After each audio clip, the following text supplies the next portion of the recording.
Salut tout le monde et bienvenue dans ce quatrième épisode déjà de Kiss My Ace, le podcast de Jeux Blancs. Jeux Blancs, c'est un site internet, un Instagram et un Twitter. Je suis Samuel et je suis en compagnie de Auguste. Salut Auguste, Salut Sam, ravi d'être là encore une pour fois. la deuxième fois, ouais. Pour la deuxième fois pour moi.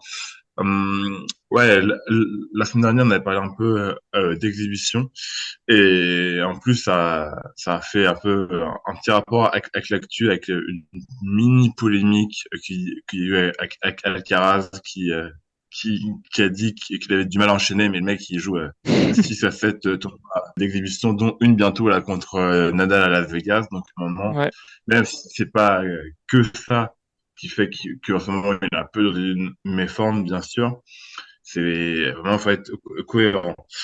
Mais bon, on parlera d'un autre Ouais. sujet aujourd'hui et je te laisse Ouais, nous le aujourd'hui, présenter. place enfin focus même sur le circuit féminin. Dans nos trois précédents épisodes, on n'a pas vraiment mis nos jumelles spécifiquement sur le circuit féminin, mais là, on va le faire parce que c'était le premier Masters 1000 de l'année. Ce premier Masters 1000, il a eu lieu à Doha la semaine dernière, et c'est Iga Swiatek qui l'a emporté une nouvelle fois. Ça fait plusieurs fois qu'elle gagne ce tournoi, trois fois d'affilée, si je ne me trompe pas. Donc on va d'abord parler Ouais. de ça. On va analyser la finale et je propose qu'on commence directement dans le vif du sujet. Toi, Auguste, qu'est-ce que tu retiens de cette finale qu'elle a remportée contre Rybakina 7-6, 6-4 ce samedi? Alors, bien sûr, bon, on va commencer par la vainqueur, Siatek, qui semble vraiment trop forte à Doha. Enfin, elle est dans son jardin. Trois fois de suite. Je crois que Rybakina, c'était la première joueuse à avoir mis 5 jeux dans un set contre City Doha depuis 2022. Enfin, depuis son premier tour en 2022, pour être plus précis. Je crois qu'elle a une moyenne de moins de 4 jeux concédés par match à Doha depuis 3 ans. Enfin, elle éclate tout, mais là où j'ai envie de mettre l'accent aussi, c'est sur Rybakina. J'ai vraiment bien son nom à son début de saison même. Et je trouve que sur la finale, son gros point faible s'est révélé en plein jour contre la numéro 1 mondiale, c'est elle a eu beaucoup de cases, beaucoup, et Surtout dans elle le premier les set, ouais. conclut pas. Ou alors il lui faut 7 balles où il faut 7 balles pour conclure un set, 8 balles de break pour faire le break.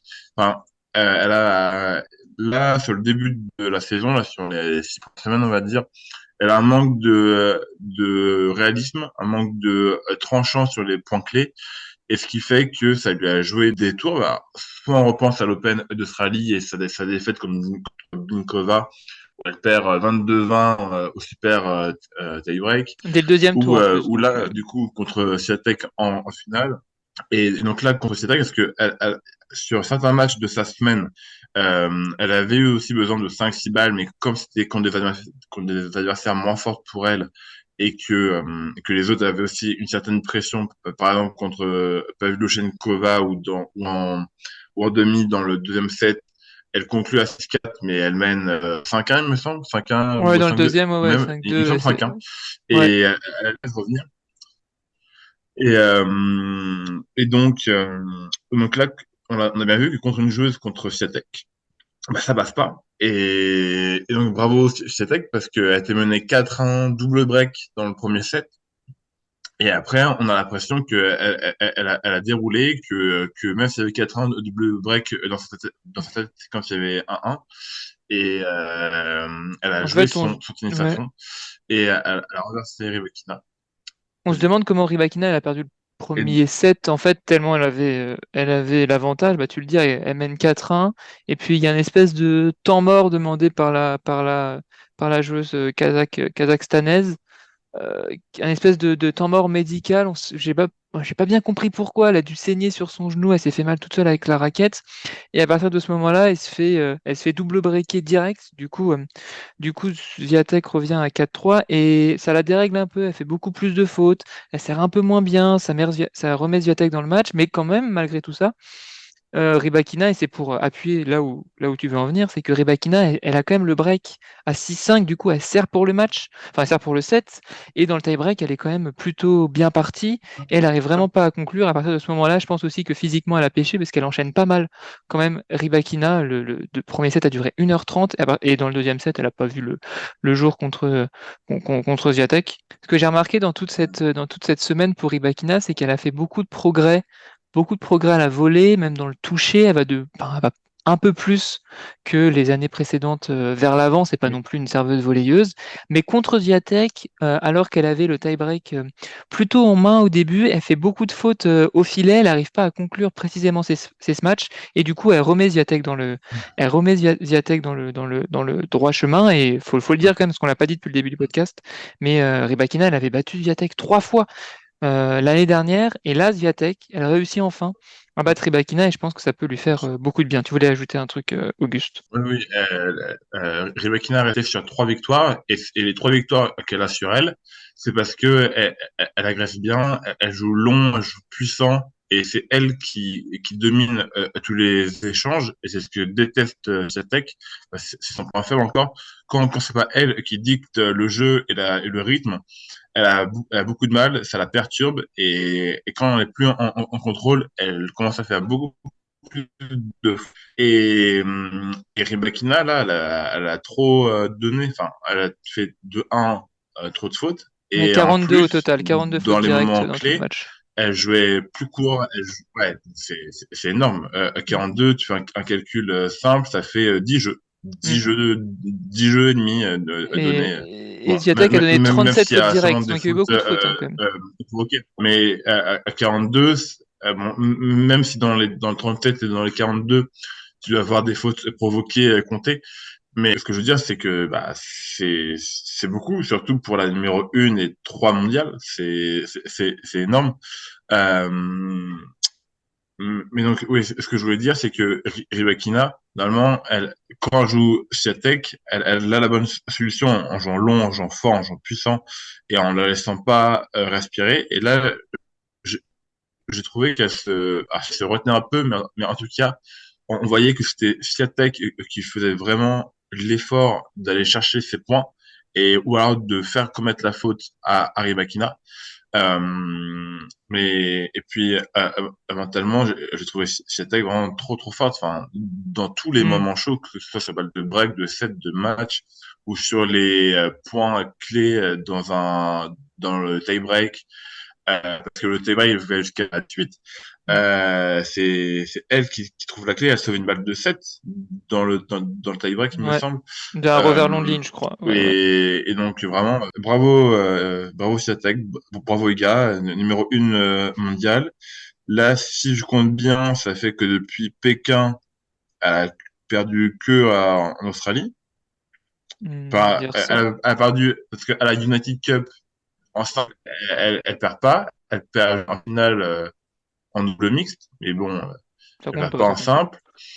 À l'Open d'Australie, elle perd tôt. Mais depuis Pékin de l'année dernière, donc on va dire que c'était à mi-octobre, elle a perdu qu'un match à l'Open d'Australie. Ouais, c'est Sinon, elle fort, hein. roule encore sur la concurrence.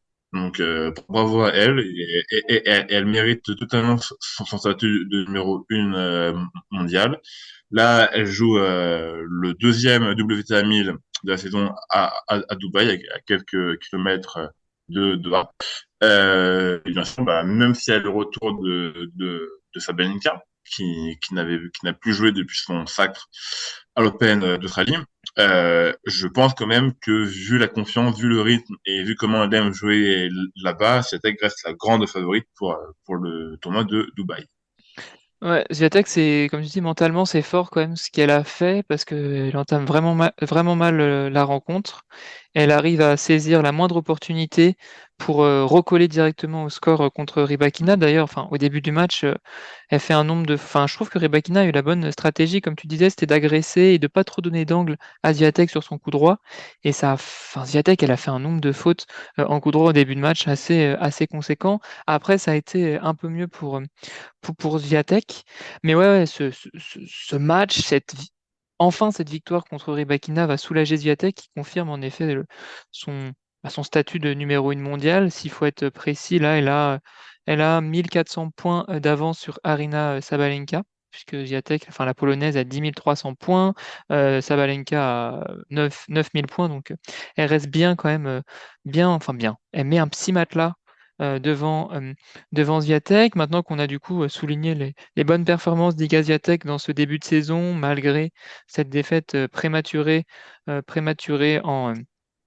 à l'Open d'Australie, on va quand même un peu parler du début de saison de Rybakina. Toi, qu'est-ce que tu penses du début de saison de Rybakina, Auguste?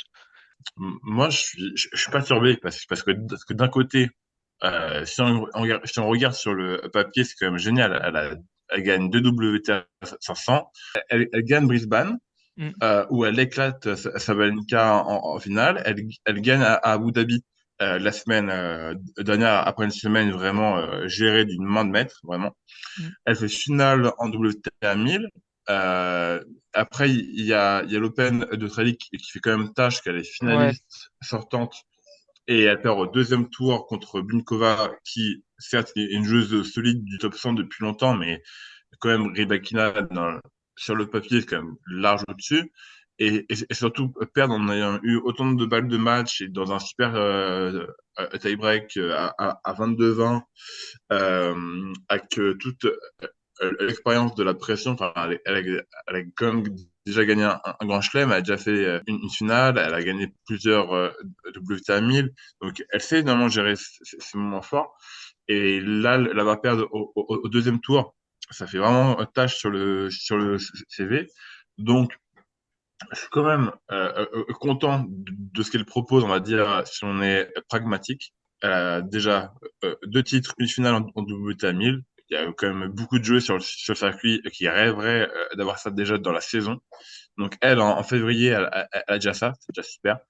Après, si on regarde d'un peu plus près, moi, il y a quand même ce que je disais tout à l'heure, ce manque de clutch, de tranchant dans les gros points enfin, pour prendre les jeux, les breaks plus vite, qui me manque un peu pour une top 5 mondiale. J'aurais pas le même jugement si elle était top 30 ou top mm. 50. Là, elle est top 3 mondiale, elle doit quand même montrer un niveau d'élite quand même assez constant enfin, pour faire respecter son statut. Euh, euh, et franchement, à part à Abu Dhabi et en finale de Brisbane contre Sabalenka, où franchement, où à ce moment-là, j'ai vraiment vu la Rybakina dominante et qui vraiment fait vraiment plaisir à voir pour le tennis féminin. Dans le reste, dans la manière, je suis pas encore très convaincu. Mais à un moment, c'est aussi ça, le tennis, et c'est là où on reconnaît les grands champions, les grandes championnes, c'est que même à leur niveau moyen, moyen moins, si tu arrives à gagner en ne jouant pas le tennis de ta vie, c'est là où on voit quand même les grandes championnes, et c'est Mm. là où on voit quel est le vrai niveau d'un joueur ou d'une joueuse de tennis. Donc, je suis quand même satisfait de son début de saison, même si, encore une fois, il y a l'Open d'Australie qui fait vraiment tâche. Mais si là, on devait, par exemple, donner une note sur 10, je dirais avec un bon 8 quand même, Ouais, parce quand que même. les titres et la finale. Ouais, ouais, je suis assez d'accord Et avec elle toi. perd en finale elle perd en finale contre Swiatek, elle perd pas non plus en finale, je sais pas, contre une Kudermetova Ouais. ou une Haddad Maia, enfin, ou une joueuse du top 20, mais qui est normalement moins forte. Elle perd contre la numéro 1 mondiale qui est chez elle, entre guillemets, hein, elle est autant chez elle à Doha que Nadal l'est à Roland Garros, mais c'est dans l'image. Mais donc, il y a une circonstance bien atténuante. Mais je mettrais quand même un bon 8 sur 10 pour Ouais, le début de saison. Et franchement, si à Melbourne, elle fait une deuxième semaine, je suis pas loin de lui mettre la note max pour elle. Ouais, bah c'est vrai que ça fait vraiment tâche sa défaite contre Anna Blinkova au deuxième tour de l'Open d'Australie. J'ai pas grand-chose à redire sur ce que tu as dit. C'est un bon début de saison pour une top 4 mondiale, même ouais, pour une top 4 mondiale. Après, tu disais que tu l'as pas vu encore exceller. Moi, je dirais quand même que contre Pavlyuchenkova, même si, bah, comme tu l'as dit, elle manque de clutch à la fin pour finir en 6-2, 6-1 et du coup ouais, elle gagne 6-2, 6-4. Je trouvais vraiment que son match contre Pavlyuchenkova, qui est une joueuse vraiment en forme, vraiment en forme en ce début de saison, était vraiment un bon match. Elle a vraiment bien joué. Elle a fait, je l'ai vu faire des amortis. Rybakina faire des amortis, ça me semble quand même assez fou de le dire.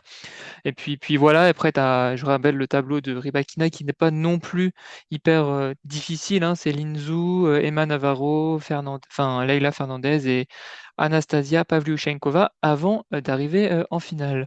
Je pense qu'on a. Alors oui, j'avais une autre petite question avant de passer sur les autres informations qu'on a retenues qu'on a retenu cette semaine en WTA, sur ce WTA 1000, c'est toi, Auguste. Si tu devais classer actuellement, hein, selon ton ressenti, le top 4 féminin entre Gauff, Swiatek, Sabalenka et Rybakina, c'est quel ordre dans la forme du moment en fait? C'est pour toi quelle joueuse est la plus en forme en ce moment? Alors, ce qui est sûr, c'est que Swiatek, Sabalenka, ça reste 1 et 2. Mhm.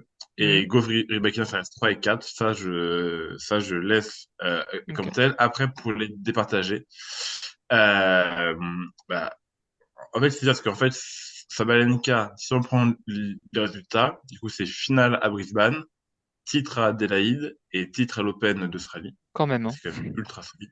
C'est Oui, quand même très solide, même si elle a pas rejoué le premier WTA de la saison. Swiatek, c'est une défaite en Grand Chelem quand même assez crade contre Noskova au troisième tour, même si Noskova, c'est une future très très bonne joueuse. Si Noskova est top 10 à la fin de la saison, je serais pas surpris. ah ouais, Mais carrément. surtout qu'au deuxième, moi je serais pas surpris. Ok. Alors je dis pas qu'elle sera troisième, mais Oui, elle oui. peut être entre la 8 et la 12 on va dire. Mm. Et pour revenir sur sa tech, à Melbourne, elle est pas loin de se faire sortir contre Collins au deuxième tour. Il a vraiment fallu un miracle de chez miracle pour que ça passe. Euh, donc, il y a vraiment ce grand chelem qui pourtant est sur dur. Donc, c'est pas comme à Wimbledon ou sur gazon, on sait qu'elle est pas très forte, mais ça reste sur dur une surface que même si on la catégorise plus comme une terrienne, sur dur elle est quand même bonne. Enfin, elle a Mm. gagné Madrid, non? l'US Open, le Master, Mm. elle a gagné beaucoup de double tamis sur dur. Donc normalement c'est une surface qui devrait l'aider et elle y arrive toujours pas. Mais bon, elle gagne quand même Doha. Donc allez, je mettrais quand même Sabalenka en 1. Mm. Swiatek en 2, mais vraiment à un cheveu, vraiment. J'aimerais, Mm. si la finale à Dubaï pourrait être un Swiatek Sabalenka, j'achète très fort. Oui. J'achète très très fort. Et ensuite, on va mettre Rybakina en 3 et Goff en 4 parce que bah, on en reparlera tout à l'heure, mais Goff elle sort d'entrée contre Sinakova là, à Doha. Certes, elle a une demi à l'Open d'Australie, mais on a vraiment vu le gap qu'il y avait avec Sabalenka, même si bon, elle avait battu à l'US Open, mais là, si on prend juste les premières semaines de compétition, on voit qu'il y a eu un gap. Voilà, elle prend en corne quand même, Goff. Mais bon, avec un tableau quand même très très faible, je Oui. trouve. Donc voilà, je mettrais Sabalenka en 1, euh, Swiatek en 2, mais avec vraiment un tout petit écart. Rybakina en 3 et Goff en 4. Et par contre, pour les places 3-4, c'est vraiment à leur place et un bon écart entre la 2, la 3 et la 3 et la 4, c'est un bon écart, quoi. Ok. Il y a vraiment. Ouais, je suis à moitié d'accord avec ton classement. Franchement, entre Swiatek et Sabalenka, je sais pas comment je sais pas comment les départager. Franchement, s'il faut classer, je dirais quand même Sabalenka sur la forme du moment. Elle a quasiment pas perdu. Elle est en confiance. elle a quasiment déjà réussi sa saison en tant qu'elle a déjà remporté un grand chelem. Je mettrais du coup sur la forme du moment Sabalenka et Swiatek. Son début de match contre Rybakina, s'il n'y a pas ce fait de jeu, je ne sais pas si elle va remporter le match. Donc je trouve encore Swiatek en coup droit, des fois beaucoup trop. Ouais, aléatoire en quelque sorte pour pouvoir être encore complètement confiante. Après, on sait que Swiatek, chaque année, grosso modo, elle commence sa saison à Doha, elle remporte Doha et après, elle fait les quelques tournois sur dur qui Mm. restent. Et après, elle va enchaîner sur terre battue, là, elle va manger tout le monde. Donc, je dirais Mm. Sabalenka, Swiatek. Et je te trouve un peu dur avec Gauff parce que même si tu as raison contre Sabalenka, on a vu à l'Open d'Australie la différence. Cette défaite à Doha, bon, je me dis c'est la reprise un peu de la saison après 2 semaines d'arrêt, donc je dirais Sabalenka, Swiatek, quand même Rybakina devant et Gauff en quatrième, parce que Rybakina quand même, elle enchaîne et je me demande si elle va pas arriver crevée à Dubaï, mais bon, ça on verra ça plus Ah oui, tard. Donc si, ouais, Rybakina perd très tôt à Dubaï, je serais pas surpris. Je quand serais même, absolument pas surpris. ça fait 3 semaines d'affilée qu'elle joue, hein. Si elle va loin à Ah oui. Dubaï, c'est quand même fort, hein. Limite, si on apprend qu'au deuxième tour, elle fait forfait parce que Mm, il y a une blessure, mais en fait, c'est pour combler de la fatigue, je serais pas surpris non plus. ouais. Et ce serait pas la première fois qu'elle le ferait, et bon, à un moment, faut quand même qu'elle se préserve. Oui.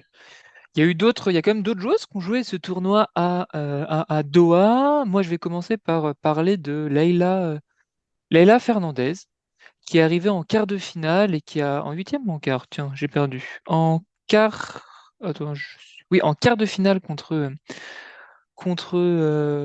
Rybakina, qui a perdu contre Rybakina, mais qui a quand même réussi avant tout ça à gagner contre, si je dis pas de bêtises, contre Kino Henzeg assez facilement 7-5-6-3. Au premier tour, alors attendez elle sort Badoza au deuxième tour et au premier tour, elle sort Samsonova. Samsonova, Samsonova. donc une top 20 plus une top 10.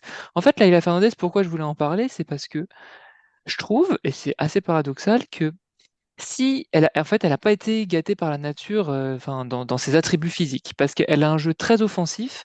C'est une joueuse qui prend tout sur la ligne de fond de cours. Et je me dis, si elle avait été plus grande, si elle était plus costaud, si elle avait, je sais pas, le physique de Caroline Garcia, le physique de, je sais pas, Rybakina, franchement, ce serait Rybakina une ou de joueuse, Sabalenka, ouais, ce serait une joueuse, mais incroyable, parce qu'elle sent le jeu, mais elle- elle- c'est une joueuse offensive qui frappe en fait pas très très fort, quoi. Elle a vraiment pas un excellent service, même si sa patte de gauchère est un peu embêtante. Elle a pas non plus un bah, service c'est dévastateur. c'est sa taille, hein. Bah, c'est sa Ouais, taille ouais, qui fait qu'elle est limitée, ouais, ouais. malheureusement.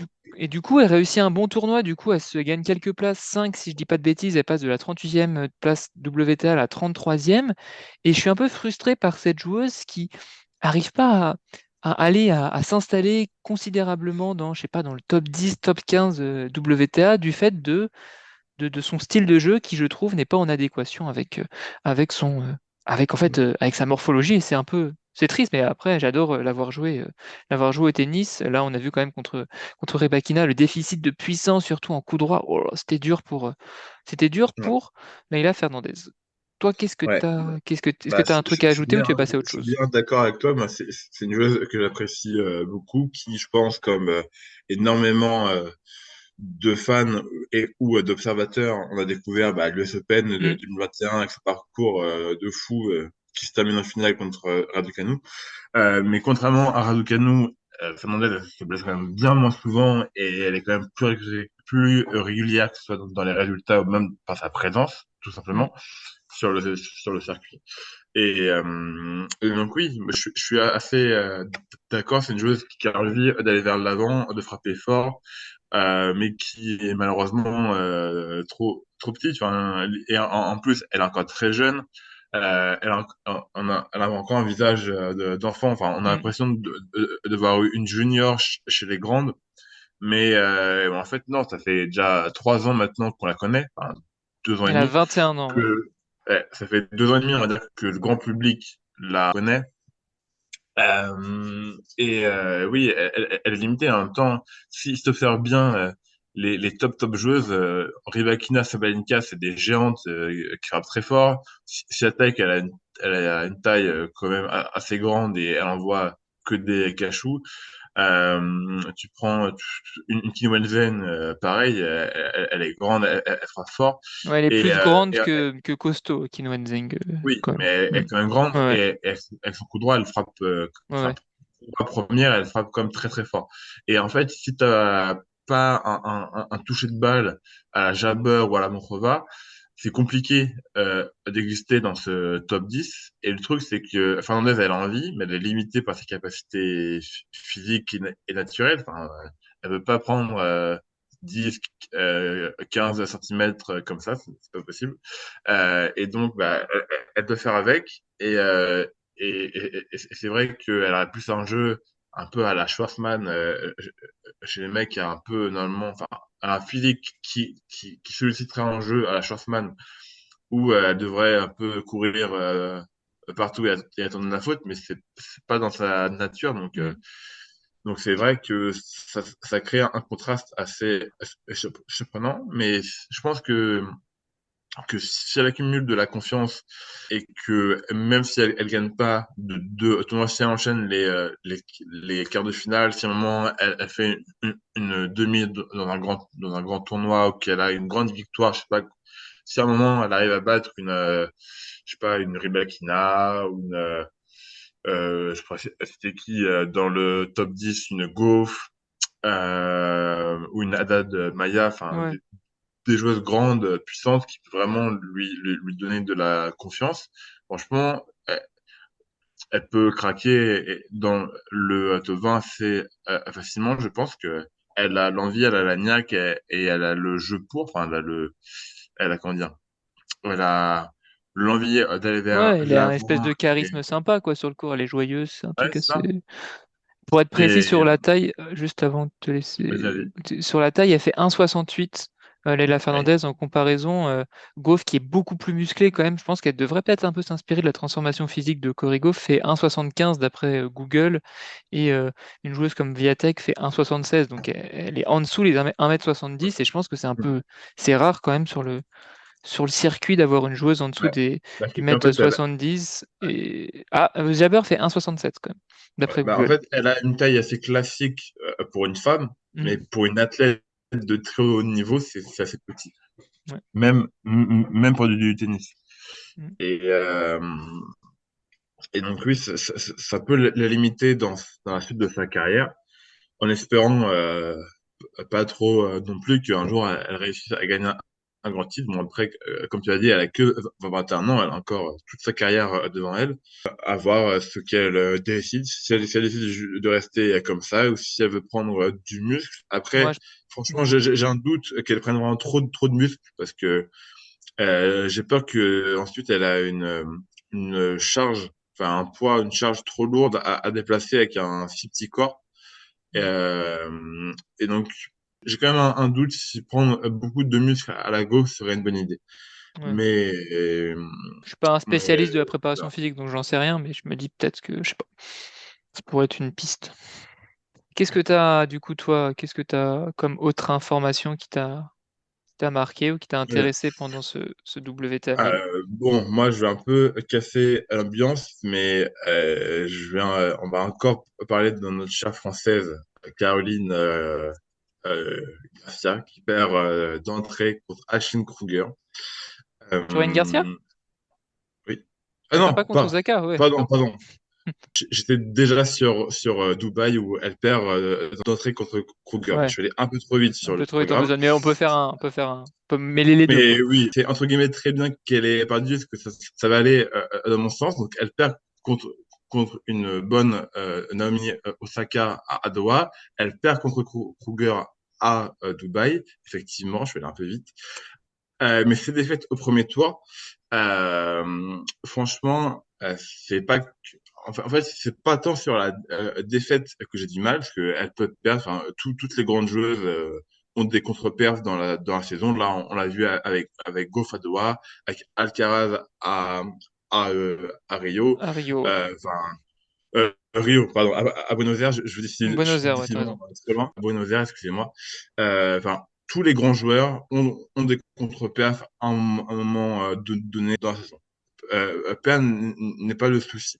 Mais encore une fois, et on le répète depuis maintenant un an et demi, que ce soit sur ce podcast, dans les réseaux, sur tous les médias, en France ou dans le monde, je pense, c'est la manière, le problème. C'est qu'on reparle d'une joueuse de 30 ans qui a gagné des doubles time qui a gagné un master, qui a été numéro 4 mondial, qui a de l'expérience, qui a une puissance naturelle, qui a un bon toucher à la volée, elle a un bon physique, elle a toutes les armes pour faire partie des meilleures joueuses du monde, mais tactiquement, c'est super faible. Mm, Tactiquement, on revient aux mêmes erreurs. C'est je frappe. C'est dedans, c'est génial. C'est dehors, c'est la même. Alors que non, frapper, aller vers l'avant quand tu as tous les attributs de Caroline Garcia, oui, ok, bien sûr. Mais si à un moment tu vois que tu fais plus de fautes que de coups gagnants, si ton ratio est négatif, eh ben forcément, enfin, faut t'adapter. Soit tu frappes moins fort et tu frappes vers l'avant que sur des balles d'attaque, soit tu fais plus de choc, soit tu fais plus de lift très haut, très long pour bloquer ton adversaire au fond et attendre d'avoir une bonne balle, ou tu montes plus à la volée. Enfin, faut avoir un plan B, un plan C. Enfin, je pense, peut-être certains qui nous écoutent, et même à la rédac, on est plusieurs à jouer en amateur, dès le milieu de la troisième série, tout le monde a au moins un plan B. Ouais, Au c'est moins vrai, on peut voir ça comme ça. Ouais, ouais. au Non, moins mais c'est un. vrai. Elle est joueuse professionnelle depuis maintenant plus de 10 ans, 12 ans. Oui, 12 ans. Elle est ancienne numéro top 5 mondial, donc elle sait de quoi elle parle quand même, et elle a qu'un plan A. C'est pas normal. Mm. Et en fait, c'est encore une fois, c'est la manière qui me frustre beaucoup. Et c'est terrible. En Et plus, le en pire, plus, c'est contre Osaka, elle est, si je dis pas de bêtises, j'ai pas vu le match, mais j'ai vu le résumé. Bah, en fait, à chaque fois, elle mène dans le. Elle sert pour le 7 si je dis pas si je dis pas de bêtises, dans oui, le premier set. oui, oui. Et dans le deuxième, elle est.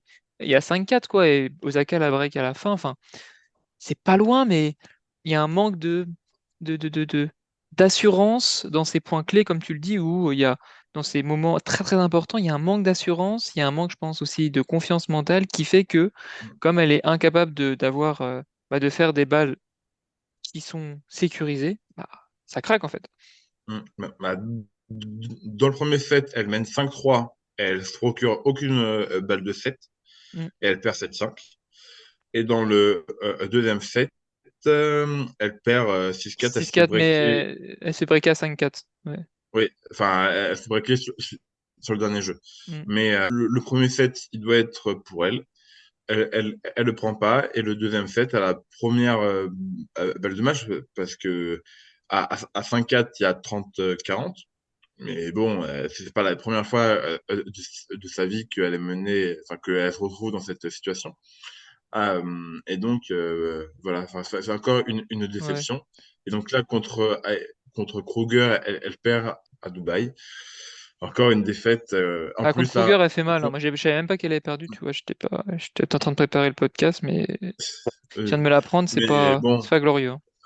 Ouais. oui, bah, et encore une fois, Kruger, c'est une joueuse qui monte et qui est en confiance. Enfin, elle a que 19 ans, Kruger, et elle est déjà dans le top 100. Enfin, c'est peut-être une future grande, enfin, au moins, elle a le statut d'espoir. Mais bon, Garcia, sur le papier, elle ne doit pas perdre. Enfin, Non, non. un moment. Euh, Certes, sur la contre-perf, tu peux perdre, mais à un moment, il faut quand même trouver une constante et un plancher où contre ce type de joueuse ou un certain classement, tu dois plus perdre. Un moment, si c'était top 20 et que tu aspires à être top 10 ou même à revenir dans le top 5, tu dois plus perdre Ouais. sur ce genre de match. Je suis désolé. Yes. En continuant dans les mauvaises nouvelles, enfin dans les mauvaises nouvelles, ouais, dans les mauvaises nouvelles, moi c'est Jabber là. Le début de saison de Jabber, ça commence à être inquiétant et c'est quand même pris une sacrée tôle. C'est quand même pris une sacrée tôle Bah là, à Doha, elle perd dès le premier tour contre Lesia Tsurenko 6-3, 6-2. Elle a gagné seulement deux petits matchs sur cinq joués en 2023. Là, elle vient de déclarer forfait. Je sais pas si tu as vu à Dubaï, Auguste, Mm. à cause du Ouais. genou, donc elle vient de déclarer forfait. Ça a pas l'air d'aller bien, je sais pas, mentalement, physiquement, un peu des deux. Et même si dans le précédent podcast, toi, t'en parlais, et je te disais, bon, Jabber, dans ses débuts de saison, dans ses débuts de saison, bon, dans les débuts de saison, en fait, dans les débuts d'année, elle commence un peu à jouer, à marquer des points dès que la terre battue arrive. Là, quand même, je sais pas trop ce que c'est cette blessure. J'ai pas vraiment vu d'infos sur la gravité. Je sais pas si elle va devoir se faire opérer parce que ça sent une saison très compliquée pour l'instant pour 11 Jabber. Mm. Donc c'est le point un peu négatif le point qui m'avait un peu marqué, sachant que c'est ma joueuse préférée sur le circuit. Donc c'est un peu embêtant quand même. Je comprends que ça te tienne à cœur, mais non, j'ai pas vu de news comme quoi elle devait se passer sous la table d'opération. L'opération, Je pense ouais. que il faut juste du repos, faire un break parce que bah là il y a, je crois que c'est en tout début d'année, je crois que c'est début janvier où dans une interview elle avait dit, enfin elle avait révélé que si elle gagnait Wimbledon, Mhm. elle aurait pris une pause dans le tennis pour avoir Un enfant, ouais. un enfant, fonder une famille. C'était une drôle de Et décision, ça, hein, je trouve. Enfin, oui, dire que elle bah parce jouait la que finale de Wimbledon. Enfin, c'est une pression supplémentaire. Enfin, oui, oui, c'est plus elle s'est large mis que gagner un tournoi en fait. Avoir un enfant, enfin, bien sûr. c'est bizarre d'avoir. Elle s'est rajouté une Mm, pression supplémentaire alors que déjà juste la finale en soi, c'est déjà une grosse pression. mm. Et on a bien vu, elle a pas su encore gérer. Elle a perdu contre Vondrousova en 2-7 et c'était très triste à voir. Mais bon. Ouais, c'était un match cata, Euh, hein, franchement. c'est ouais, c'est comme ça, elle a peut-être une troisième chance cette saison. On sait jamais. Mais et aussi dans l'interview, elle avait dit que l'année dernière, enfin en 2023, en Australie, elle avait sur un match, elle avait eu une insuffisance respiratoire ou alors, enfin, pendant un moment, elle s'étouffait. Mm. Enfin, elle jouait avec un manque d'air et elle avait fait avoir de graves problèmes de santé. Et un peu, et c'est ça qui est triste, c'est que depuis un an, Jabber au niveau de la main, c'est vraiment génial à voir. Mais que ce soit le genou ou les poumons ou d'autres parties du corps, c'est que ça ne tient pas. C'est qu'il y a beaucoup de blessures qui handicapent. Mêlé à ça, cette pression mentale de performer et les deux défaites de suite à Wimbledon qui lui coûtent très cher mentalement, c'est sûr que là, elle n'est pas dans la forme de sa vie, la pauvre Jabber. C'est mentalement le Mais problème aussi. T'as raison, hein, moi, avec Jabber, ouais, avec Jabber, je vais être patient jusqu'à Madrid parce que oui, oui. généralement, c'est à Madrid où elle perfe bien et elle lance vraiment sa saison. Même Si elle le multiplie, tournoi sur terre battue aux États-Unis, la terre battue grise, je sais plus comment ça s'appelle, Charleston, je crois, où elle arrive bien souvent à faire faire des perfs. mais franchement, moi, je vais être patient jusqu'à Madrid. Si Ok. jusqu'à Madrid, elle fait plusieurs contre-perfs ou plusieurs forfaits, mais qu'à partir de la terre battue, elle redevient la joueuse qu'elle est vraiment, ça sera une saison classique. Si par contre, à la terre battue, si à Madrid, elle perd au deuxième tour, à Rome, elle perd au troisième tour et qu'à Roland, elle prend un first, bon, là, il faudra se poser de vraies questions. De toute façon, elle Mais n'aura pas le choix de on va être. perfer sur ses tournois de terre battue, parce que c'est là où elle a ses points, hein. Charleston, elle gagne l'année Bien sûr. dernière. À Paris, elle va en quart, enfin, de Roland. Mm. Euh, bon, elle joue pas, elle est blessée entre. Oui. Elle joue pas Rome et Madrid l'année dernière parce qu'elle est blessée. Enfin, elle Mm. joue pas, il a pas de points à défendre, grosso modo. Donc ça Mm. va, mais quand Mm. même, Charleston plus Roland, il va falloir qu'elle assure. Ouais. Mais moi, avec Jabber, je vais lui laisser du temps. Elle a plus rien à prouver. On connaît son niveau. On attend juste une victoire en Grand Chelem. Mais on sait tous qu'elle a le niveau tennistique. Maintenant, il faut que son corps et sa tête tiennent. Ouais. Mais pour l'instant, je ne m'inquiète pas encore, même si c'est des nouvelles et des matchs bien tristes qu'on voit de sa part. Ouais. Est-ce que tu avais un dernier truc à rajouter sur ce premier WTA 1000 de la saison? Ouais, on va finir avec une petite note drôle, avec le fameux match entre Azarenka et Ostapenko. Ostapenko qui perd encore une fois pour une énième fois contre Azarenka. La stat est la suivante, c'est que Jelena Ostapenko a perdu 3 matchs en 2024 et les 3 matchs, les voici. À Brisbane, elle perd contre Azarenka en 3-7. 6-3, 3-6, 7-5. À l'Open d'Australie, elle perd contre Azarenka, 6-1, 7-5. Et à Doha, elle perd contre Azarenka, 0 et 3. Donc, il y a une petite bête noire contre la Biélorusse, et ça se voit, ça se ressent dans les stats. Et même à Doha, là, elle en a eu marre, elle lui a même pas serré la main à la fin, elle lui a tendu vulgairement sa raquette. Et bon, franchement, bon, après, c'est du Ostapenko Mhm. dans le texte, hein, mais bon, c'était pas ultra sympa. Non, c'est pas ultra sympa. En Euh, fait, elle doit être détestable pour ses adversaires, mais moi je trouve enfin sur le circuit féminin, elle est hilarante quoi. Dans cette espèce de bien sûr, mauvaise foi, moi je trouve que c'est hilarant, hein. bien sûr, bien Personnellement. Après, sûr. c'est détestable, hein. Franchement, je conseille à Mais personne de se comporter comme ça, mais ça fait le personnage quoi, de Ostapenko. bien sûr, et ces expressions faciales, Mm. c'est vraiment pépite, hein. Pour moi, qui gère le compte Twitter, c'est un régal de prendre les screens des expressions faciales de Sapenko, parce que dès qu'il y a une balle près de la ligne, elle Ouais. va Elle toujours est faute, vouloir elle est faute, elle est faute d'après bouger alors Ostapenko. qu'il y a les caméras Mm. partout et que bah, non, c'est mort. Euh, mais donc, ouais, elle dénote vraiment. Et bon, même si son jeu et son comportement sont vraiment spéciaux sur le circuit, je suis bien d'accord que pour la diversité, il faut aussi des joueuses comme ça.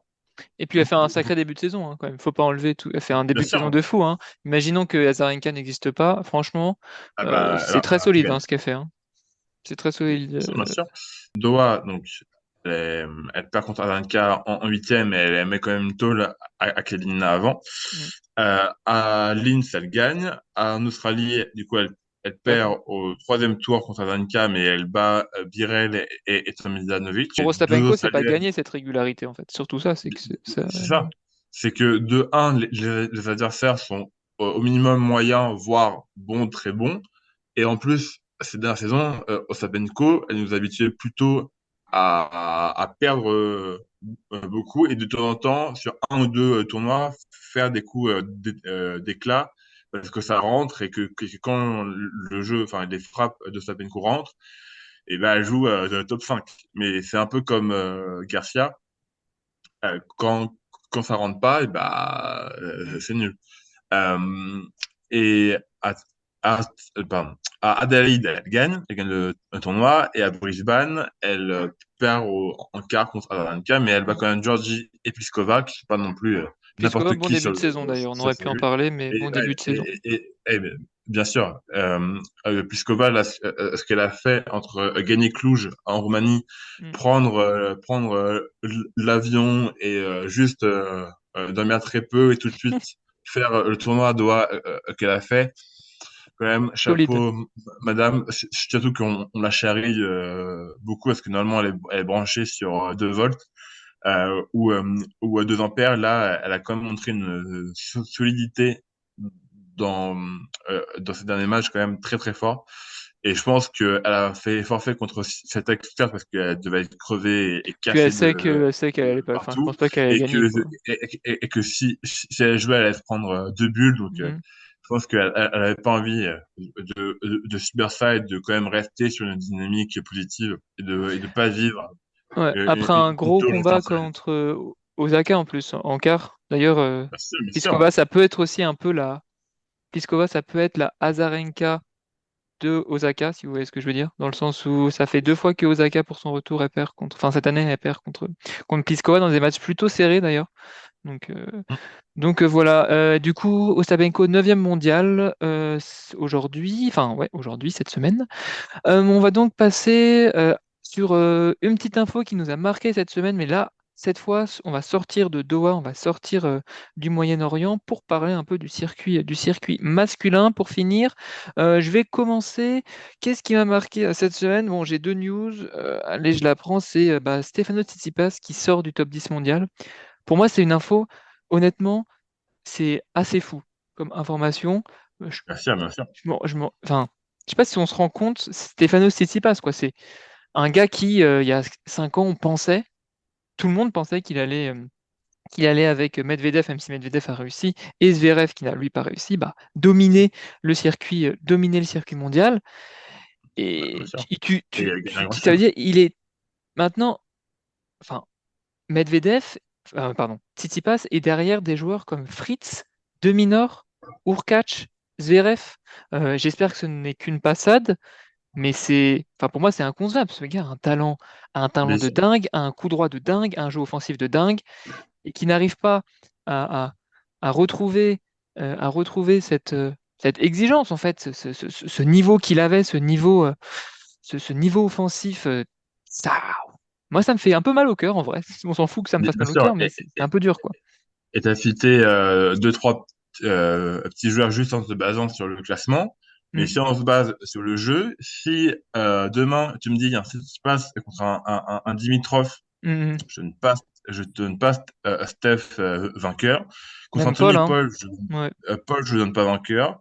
Même contre Hugo Humbert, je te promets, je pense que notre Hugo national peut le battre. Non, t'as Vraiment. raison. Et puis l'autre Donc truc important, c'est là, un revers en. Il n'y a plus de revers ouais, humain dans le top 10, quoi. non, bien Bon, il y sûr. a deux joueurs qui sont pas loin quand même. Pas Tsitsipas et possible. Dimitrov, ils sont pas très loin, mais quand Ouais, même. pour la première fois de l'histoire, depuis que le classement à l'ATP existe, donc depuis 1973, donc plus de 50 ans, pour la première fois de l'histoire, le top 10 est composé que de joueurs qui ont un revers à deux mains. Ce qui est fou et qui montre peut-être une évolution du jeu. Bon, ça, pour en être sûr, on va voir si ça se stabilise Ouais. dans le temps, bien sûr, parce que si à la fin de l'année, Tsitsipas et Dimitrov reviennent, bon, on n'en parlera plus. Mais c'est un point à surveiller. Et pour revenir sur Tsitsipas, je pense que tu prends tout le top 30. Je pense que tu mets un Tsitsipas contre un des 29 autres joueurs, pardon. Il y en a au moins 50% où je me dis, bon, si Tsitsipas perd, je suis pas surpris. Ah, si j'y Vraiment. perds contre Baez sur dur, moi je serais surpris quand même. Oui, Je sais non, que Baez il mais est c'est pour 30, ça que mais. Mais Baez oui, oui. n'est pas dans ces 50%. Ouais. Ouais. Non, mais t'as raison, Déjà, hein. tout le top 10, si se passe perd contre un de ces mecs, je suis pas surpris. Et pour en trouver cinq autres, Dimitrov, Paul, Humbert, Jarry, Bublik, Ouais, Fokina, Bublik. Ouais, ouais, même Grigsbourg, je trouve bien luné, il peut bien sûr. l'embêter, hein. Il sert fort sur Et, son revers, et c'est fini, hein. Même Koric, hein, c'est Grigsbourg, chiant, hein. Ouais, ouais. Allez, Grigsbourg, tranquille. c'est pas flamboyant, mais c'est ultra solide. Mhm. C'est une constance folle. Il fait quand même demi chez lui à Rotterdam. Si demain, sur dur, genre à Indian Wells, Miami, on a un Tsitsipas de Grigsbourg, si Grigsbourg gagne, je suis pas surpris. Ils sont Alors, ultra importants les tournois qui viennent, hein, pour Tsitsipas, hein. Je pense qu'on s'en rend pas bien compte, sûr. mais Bah, franchement, c'est bah, les deux tournois sur dur là, ils vont être ultra importants pour bah, Tsitsipas, quoi. déjà là, il va jouer à Los Cabos, qui sont seul titre, il me semble, de l'année dernière. Il gagne l'année dernière, sauf que Los Cabos l'année dernière était en août. C'était Ouais, pas en ouais, c'est ça. février. Donc ouais, Euh, du coup, ça change. Il n'a pas de point à donc voilà. défendre pour l'instant, ce sera plus tard. Oui. Mais bon, même si c'est plus tard, c'est le seul tournoi qui gagne, donc il a quand même quelques points à défendre, sinon ça va se répercuter Mm. à une période en plus très importante, parce que début août, ça sera le début de la tournée US au Canada, Cincinnati, l'US Open, donc c'est à des moments où être tête de série, c'est bien pratique, et être une haute tête de série, c'est bien pratique. Donc il faut quand même qu'il perf. Mais en même temps, je crois que c'est Thomas qui en parlait dans un podcast précédent, et je suis assez d'accord avec lui, c'est que j'ai l'impression que dans le top, on va dire top 20 pour être gentil, c'est le seul joueur qui n'a pas progressé et qui stagne depuis, on va dire, 2, 3 ans. Et ça fait plusieurs années que dès qu'un joueur top 20 ou top 25 le joue, il martèle sur son revers, ça joue long et haut sur son revers, il n'y a plus personne. Pour la faire courte, bien sûr, c'est plus complexe que ça, mais pour la faire très courte, c'est ça. Et ça fait plusieurs années que les médias et que même sur le terrain, il doit se rendre compte que son point faible, c'est son revers, et il l'améliore pas. Il ne s'améliore pas, alors Ou que alors, dans le en même fait, temps, il essaye, mais il n'y arrive pas, en fait. Ça se trouve, je sais pas, il fait des paniers de 1 heure sur son revers, mais il y a un truc technique qui fait que il joue comme ça depuis sa naissance, et en fait, il n'y arrive pas. Je trouve que il son n'y arrive pas. slice, son slice, il est cataclysmique à Tsitsipas, en fait. Il est mauvais, techniquement, en revers, il est mauvais en fait, il n'y a pas d'autre solution, mais il a tellement d'autres forces qui sont quand même sa combativité. Je me rappelle en 2022, il fait des matchs mais lunaires où il va au combat. On a plus ce Tsitsipas guerrier, on a plus ce Tsitsipas qui a envie, qui transpire, enfin je sais pas, on a plus ça. Maintenant on a un Tsitsipas tout mou, il perd, c'est pas très Ouais. grave. Ouais. Voilà quoi. Si tu regardes les joueurs du top 15, tous ou presque, mais je pense, ouais, tous ou presque ont progressé. Bon, Djoko il est dans une catégorie à part, mais bon, lui il a fini le jeu, donc il n'a pas besoin de ça. Mhm. Ah, enfin, ont progressé, on va dire, depuis 2 ans. Alcaraz a progressé. Tu prends, en gros, tu prends le joueur fin 2021 et le même joueur maintenant. Alcaraz a progressé. Sinner, on n'en parle même pas. Il est sur 15 victoires de suite. À l'heure où on enregistre, il vient de battre de Minor à Rotterdam pour un nouveau titre. 12 Donc, victoires en Sinner, 12 matchs hein, en 2024, c'est énorme. Sinner a progressé. Medvedev aussi. Rublev, il a trouvé une plus grosse constance. Maintenant, il est installé dans le top 5. Zverev, si on prend que son profil sportif et pas sur les autres Mm. casseroles qu'il a avec la justice, il a eu le temps de se blesser, de revenir et de revenir à un très haut niveau, jusqu'à battre plusieurs fois un Carlitos dans une même forme. Rune a progressé. Orkac, De Minaur et Fritz ont progressé aussi. Orkac, il a 2 Master 1000, Fritz en a un, De Minaur, il a craqué le top 10, a compensé que toute sa carrière, c'est un top 20, top 25, mais genre pas plus. Rude a trois finales en Grand Chelem et le Masters. Un Dimitrov, il est sur une renaissance folle. Et un Paul, ça fait quand même beaucoup de temps là qui est dans le top 15. Je crois qu'il est monté 11 ou 12 à un moment. 12, il me Ouais, semble. c'est possible. Enfin, c'est fou. Et ce qui se passe, là-dedans, il est perdu et il ne fait que chuter. Il ne fait Mm, que chuter, chuter. Et les seuls moments où il était à top 5, c'était pas parce que lui jouait bien, mais parce que ses concurrents jouaient mal, avaient des contre-perfs et ne venaient pas l'embêter avec ses points. Mais maintenant que les 10 devant lui jouent bien et ont des bonnes perfs et des résultats concrets, bah forcément, tu baisses. Et ouais. c'est sûr que voir un passe hors top 10, ça fait bizarre. Mais à un moment, c'est la réalité Ah du jeu oui, et du terrain. Et je suis pas surpris de le voir sortir de ce top 10-là, tant qu'il ne progresse pas que son revers. toi, qu'est-ce qui t'a marqué pour finir dans cette semaine de l'ATP? Eh ben, on va aller à Buenos Aires. Cette fois, je me trompe pas, on va bien en Mm. Argentine et non à Rio. Rio, c'est pour cette semaine. Et on va parler forcément d'Alcaraz, qui continue d'être dans cette période creuse, qui ne le quitte pas depuis Cincinnati.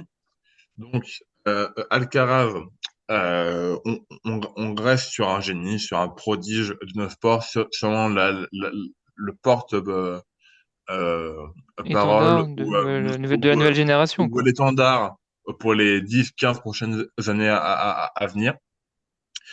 Ça, je remets pas du tout en cause, bien sûr. Mais l'effet, c'est qu'il a pas gagné un titre depuis Wimbledon. Il a pas fait une finale depuis Cincinnati. Deux, après 2 matchs contre Djoko totalement fou. Enfin, je pense, pour moi, les 2 meilleurs matchs de l'année dernière. Et donc là, si on prend sa saison, donc c'est une défaite en quart de finale à Melbourne. Et pour revenir à Buenos Aires, déjà son premier tour contre Carabelli, il me semble que il mène largement dans le deuxième set. Le premier set, il prend 6-2 net et sans bavure.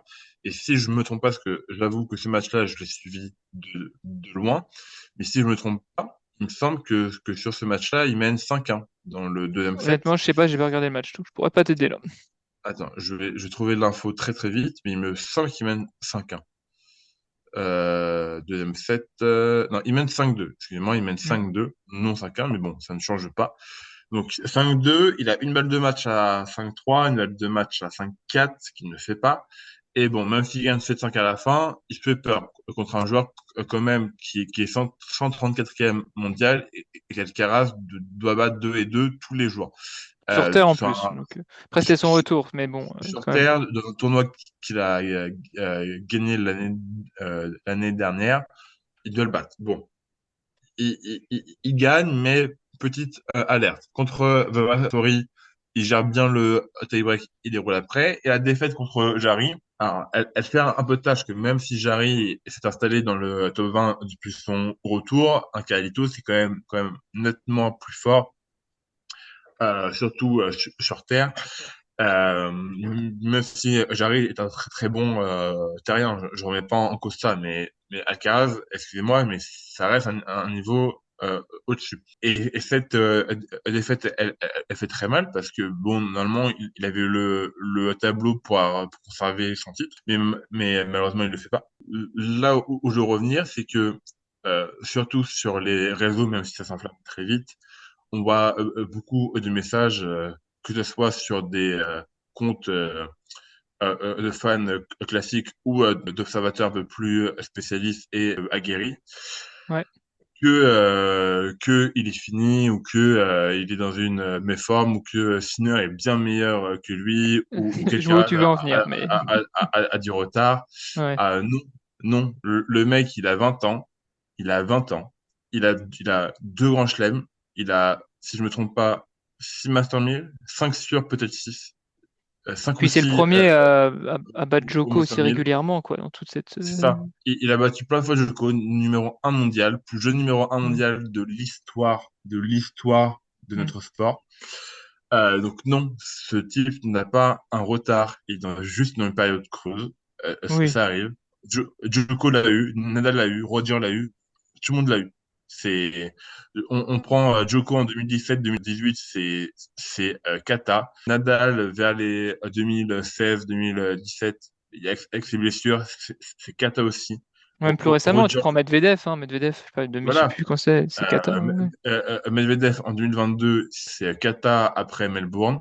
Tsitsipas, c'est Euh, Kata, là, voilà. voilà, ce n'est pas grave et c'est même normal et rassurant qu'un joueur aussi fort ait des périodes creuses. Sinon, ce serait vraiment une machine ou un robot. Hmm. Et c'est vraiment normal. Et j'ai envie de dire, même si en 2024, il gagne rien, mais qu'il fait plusieurs quarts, demi, c'est déjà très très bien. C'est déjà une bonne saison. Même si on attend de Ouais, lui on en qu'il gagne attend quand même beaucoup, hein. temps, Je sais pas même si si. Moi, pour moi, une bonne saison de là de Alcaraz, c'est peut-être une finale en Grand Chelem. Je dis pas qu'il la remporte, mais une finale en Grand Chelem, quand même, ce serait quand même. Ça validerait une bonne surtout, saison, quoi. surtout que cette année, il y a les JO. Et aux JO, ça sera un candidat sur qui compter, surtout s'il y a une paire avec Nadal qui se forme. Euh, mais on est que à la mi-février, donc on a le temps. Ouais. Il a joué que 2 tournois cette année. Même s'il n'a pas gagné, il fait quand même un quart et une demi. Ça va. Il y a Mm. pire. Il s'est pas pris non plus deux firsts. Et donc là, à, à Rio, ça se trouve, il va gagner. Ça se trouve, il va encore perdre en quart ou en demi. Mais même si il va pas au bout, pas grave. Enfin, il a le temps. Si le corps tient, on va dire, il a encore au moins 15 ans de carrière devant lui. Il a le temps. Faut lui laisser le temps aussi, surtout que là, je suis pas sûr que Ferrero soit revenu dans sa boxe.